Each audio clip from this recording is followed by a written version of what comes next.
Now, the final section of this teaching, number 8, starting on page 96, if you have the physical book.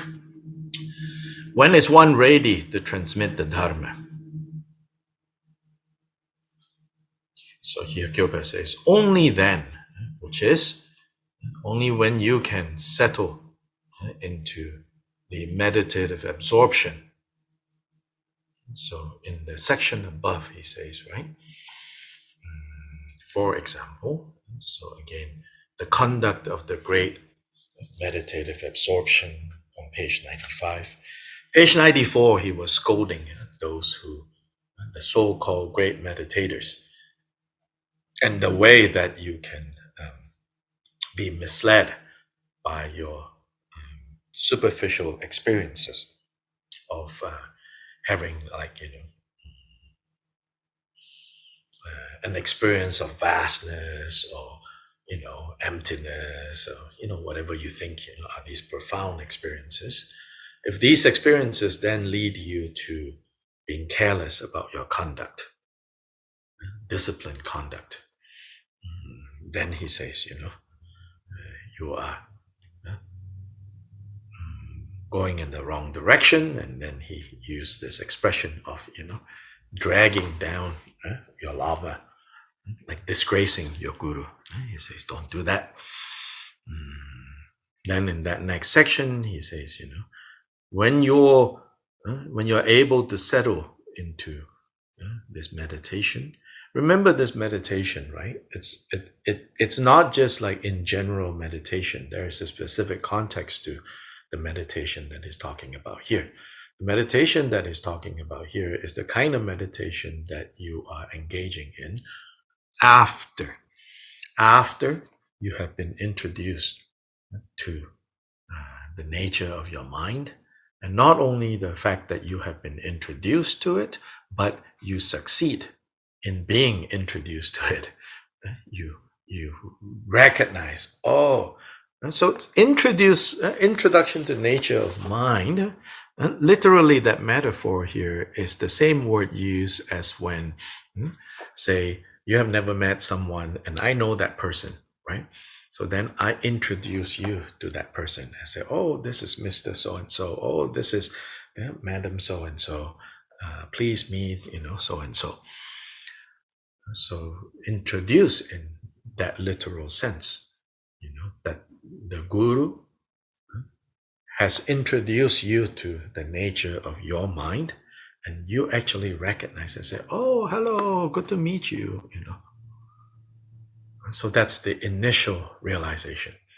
The initial realization, then, you need to stabilize that realization. And that is the meditation that we're talking about in this chapter. Then in this chapter earlier on, he talks about how for this habituation, for this familiarization, and for this meditation that you do, you need to know what are the hindrances, what are the things that will hinder you from this. Chief among them, so he makes reference to like the 5 obstacles or 5 hindrances. The chief among them is an attachment to sensory pleasures, an attachment to sensory experiences.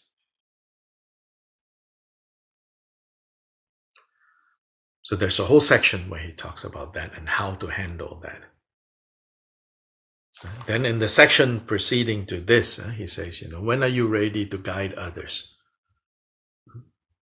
So here actually is a specific context also of guiding others, not just guiding in general. So, maybe I won't get fired so quickly because what I'm doing is just guiding in general. And he's talking about guiding them in terms of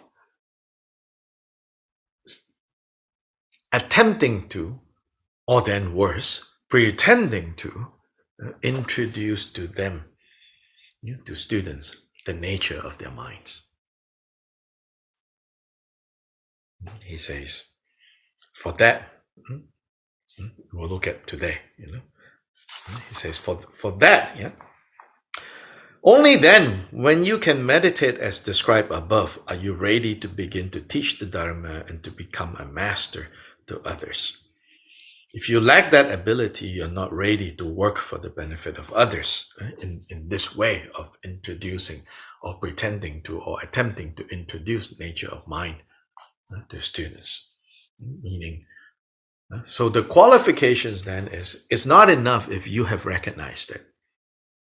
If your guru has introduced to you and you succeed in recognizing, still not enough.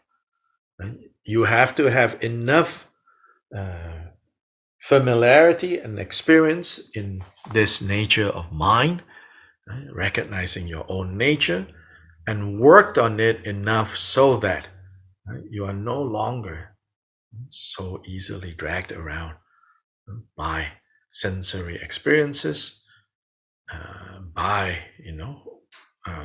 beyond sensory experiences. You're no longer so easily being dragged around by thoughts and emotions, and your mind is settled in this meditative absorption, meditative equipoise. And he says, then some of the signs that also accompany this type of realization, this level of realization, this level of progress, is that all appearances, sound, smell, taste, touch. So previously, sound, smell, taste, touch, thoughts, right, sights, they are part of the trap, the sensory experiences. But now, he says, all these now become guru. They all become the Lama. When that is happening for you, then this is the kind of meditative absorption that we are talking about, he says. So as I pointed out yesterday and in the past, these terms, meditative absorption, nyamsha, in this case, or equipoise,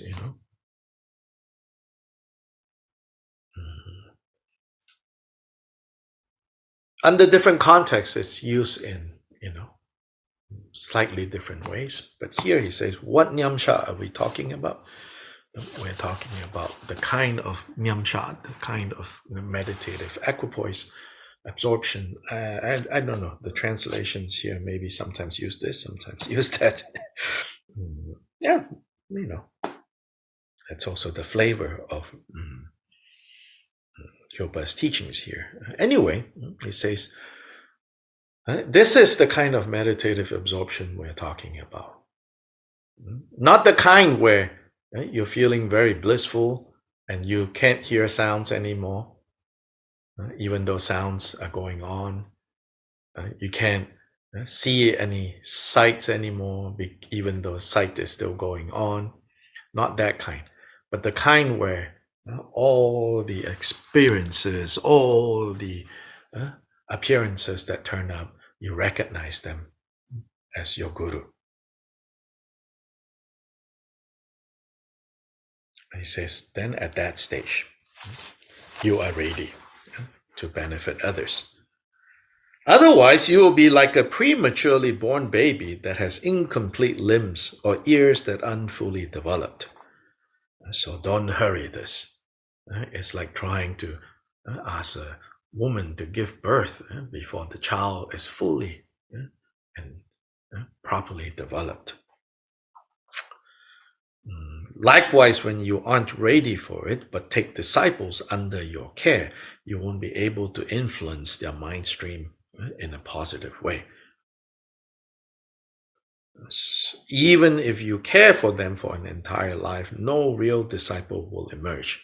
Your disciples will eventually meet a capable Lama who will arouse, who will bring forth the good qualities in them. So how does a Lama really bring forth good qualities in their students? It's by themselves having those qualities And with those qualities almost acting like a magnet, you can draw out those qualities from the students. But here he's almost like teasing, warning, playing with the disciples' sense of like competitiveness, maybe, he says, if you go about gathering disciples when you're not ready, you cannot positively influence them, even if you can give them a whole bunch of information. And so this is really good kind of words for those who are teachers to hear. You may be very good at giving them a whole bunch of information, but if you don't have those good qualities related to those informations, you are not going to be able to help draw those qualities out, become apparent among your students. And then he says, then what will happen is these students will eventually meet a capable Lama who will succeed in doing that. Then the disciples will say what their previous Lama was like. Oh, the previous Lama, didn't really do anything for me. And all your concealed mistakes will come to light. Not that, any, sincere, authentic Lama should be too worried about things like this. But, he's kind of, you can see he's also kind of somewhat joking with them, like, you be careful, if you pretend to be able to point out nature of mind and want to care for people, in other words, attract, a lot of disciples, supposedly. So he says something, if I only had a disciple, I could give them pointing out instructions. This is the introduction, here translated as pointing out. But literally is like the same word that is used for introducing someone to someone else. I could give them instructions for their meditation. And then in a great hurry to act as masters. But that is not enough. So he says, not enough to just have someone come up to you and say, can you, introduce nature or mind for me? And you think, oh, this person likes me, so I'm going to do that. It takes someone who has realized the mind free from the three afflictions. So another way of saying, he says, look at your three afflictions. If the three afflictions are still strong, much less, free from the three afflictions, and who abides in the great conduct of meditative absorption. So the great conduct of meditative absorption is explained in the section right before.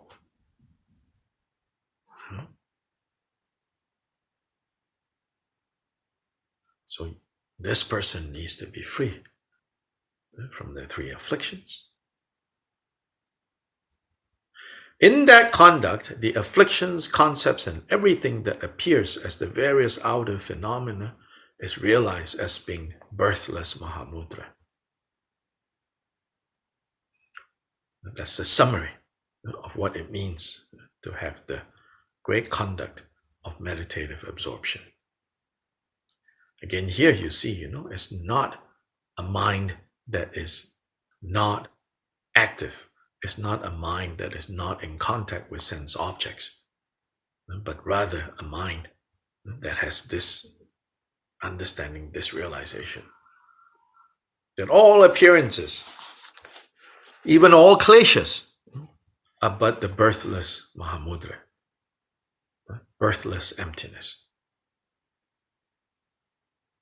And so this is why it is necessary to practice in solitude as the two forefathers did.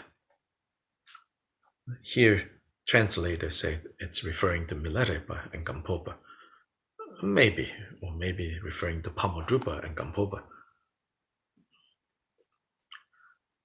Only someone who abides in the conduct of great meditative absorption can then work for the benefit of beings. Please take this to heart. This is the teaching. Again, here, generally it is true, only teachers of that level of realization can truly benefit. But more specifically, in terms of this, introducing students to nature of their minds, it's not something so easy. If you ask me, I can tell you, today there are a lot who directly or indirectly would advertise themselves, directly or indirectly, as having the ability to do this, to introduce nature of mind to students. I've even heard some of them say, sort of like saying, well, I may not have realized, but I can be an instrument to help students realize. There's also that kind of belief that if students have strong enough faith and devotion, then even so, then the stories of the dog tooth that can serve as a Buddha's relic. There are certainly ideas like that, But here, Kyopa really wants to say the only sure one is one who has these realizations. So, on the one hand, it might sound like, oh, now it sounds hopeless, where am I going to find someone like this? And even if I find someone like this, do I have karmic, enough karmic connections or not? True. All these things are not so easy. But on the other hand, I think it's also encouraging us, encouraging those who are playing the role of teachers in general, not even this pointing out this introduction to nature of mind type of teachers, to really work on experiencing the teachings themselves. Sokyopa Rinpoche says in the Gongjik, he says, gurus who don't have qualities cannot be the cause of the arising of these qualities among disciples. Just like he says, a mold, to make tatas, right? To make those clay images of deities. He says, if the design of the mold is flawed, then whatever clay mud you put to make that comes out as flawed. If there's no design whatsoever, what comes out also has no design whatsoever. He uses that analogy. So sometimes if we even misapply that story, that idea of even a dog's tooth, can function as a Buddha relic if the one who relates to the dog tooth has a lot of devotion. Yes, that is making a particular point. But that cannot then justify or make it, so that, teachers who don't have that realization, the qualifications, for example, as given here by Kyopa, should go about hinting, suggesting, or even outright saying, oh, I can introduce nature of mind for you. And it can also, mislead students into feeling like, oh, I have realized this. And that's very negative.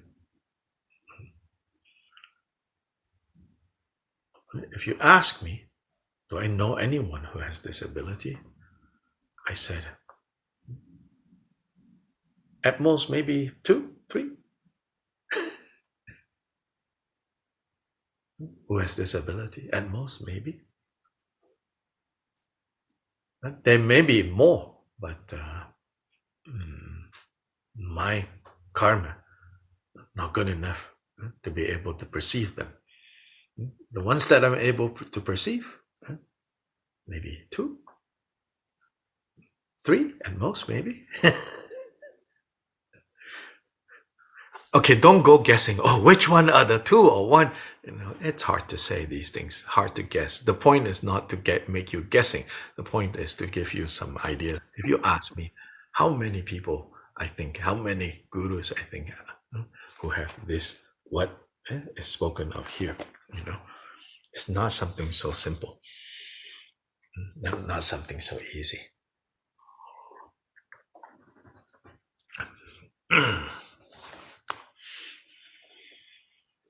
In other contexts, I was reading about some, not in the Tibetan Buddhist context, this is in the Theravada context, and among certain Theravada traditions, there are some who are also very optimistic, maybe you could say that, maybe compensating for the previously pessimistic.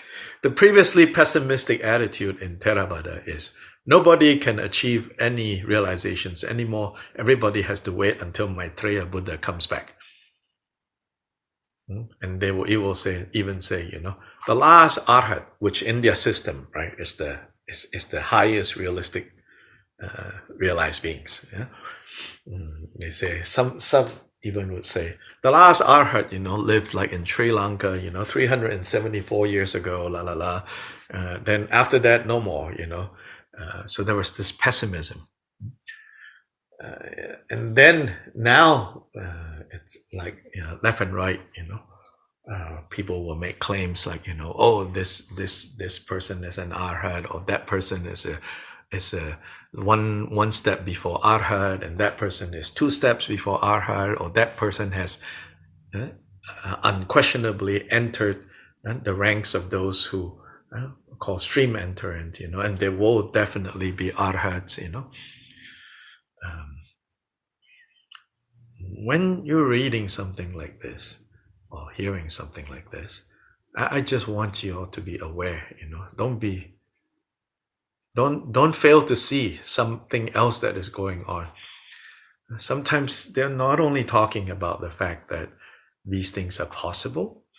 Sometimes if they can tell you and say, this person, or one of my students is a stream entrant, or one of my students, have realized, in our context, nature of mind.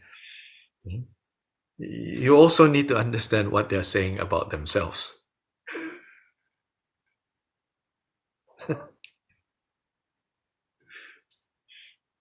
You also need to know what they're implying about themselves,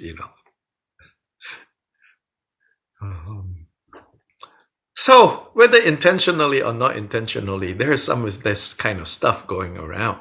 Yeah. So you all should not just rush into it and be so gullible. It's good to be optimistic. It's good to be inspired and say, yes, of course, this can be achieved. Why not?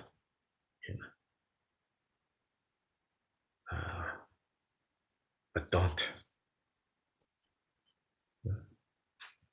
don't follow salesmen, saleswomen.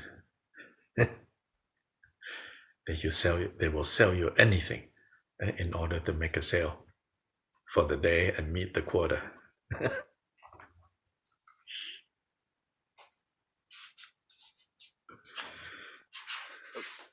So this is teaching number 8. Yeah. There is a hand. There's a question. Yes. Oh, sorry. That was an accident. Oh, okay. Hello. So we'll just wave back. Hey.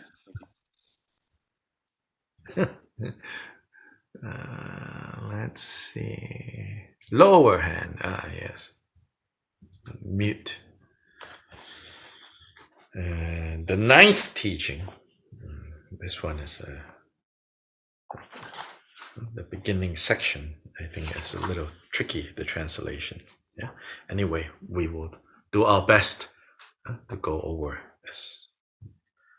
the part that is understandable, and then quickly move on the parts that is not so easy to understand. The precious Lama taught the following: all the teachings of the perfectly complete Buddha, the exalted one, they fall under the 2 Mahayana paths, the secret mantra path, and the paramita path of characteristics. Concerning their number in the Samvarodhaya Tantra, it's a Chakasamvara related Tantra, and other places it says the number of the Yoga Tantras is calculated as 70 million. Likewise, the Yogini Tantras are known to be 60 million in number. The sutras, apart from the Paramita Mahayana, are taught as being 800 million. Likewise, the Paramita way was taught as having 500 million. All of them were expounded by the Lord of Sages, the Lord of Munis, the embodiment of the three Kayas. The content on Vinaya and so forth was taught for the self-restraint of the hearers. The content of various other sutras was taught for the bodhisattvas. Thus it is taught. However, they don't have many varying meanings. So no matter how many millions and billions of teachings that Buddhas give, no matter how you divide them into this category and that category, and they don't have many varying meanings. Their meaning consists of following 2 points. The arising of the 3 realms of samsara, which is what we call this ocean of suffering, from the cause that is formation, meaning mental formations, one of the 5 skandhas. So in particular, among the 5 skandhas, the skandha, the particular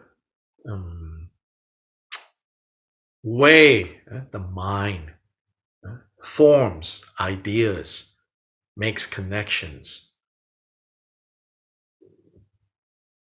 elaborate, proliferate. So specifically, the cause of suffering, here identified as this faculty, this ability of the mind to create mental formations, and the methods to abandon it. So this is taught in the Nagarjuna's fundamental wisdom of the middle way. The root of samsara is this formation. Therefore, one who is wise do not engage in formation. This shows that samsara arises from formation. There are 2 methods to abandon these mental formations: through realization and through force.